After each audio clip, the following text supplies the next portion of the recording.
Welcome. Today, I'll guide you step by step on how to create a new Hotmail account.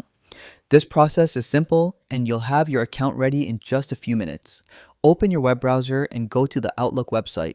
You can search Outlook login or type the URL directly. Once the page loads, click on Create Account.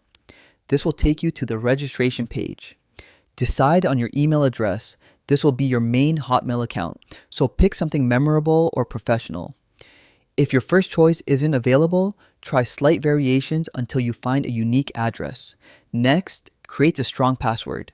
Combine uppercase and lowercase letters, numbers, and special characters to keep your account secure. Avoid easy to guess passwords like password 123 or personal information. Enter the password twice to confirm it.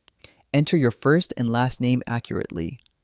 Then provide your region and birth date. These details improve account personalization and help with recovery if needed. You may need to complete a verification step to prove you're not a robot.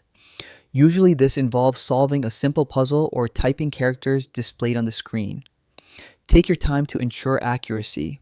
Once verification is complete, you'll receive a confirmation message indicating that your new Hotmail account is ready. You can now send and receive emails, manage your calendar, and access all Microsoft services. Congratulations! Your new Hotmail account is now set up. If you encounter any issues, double-check your entries and ensure all information is accurate. Enjoy your secure new email account.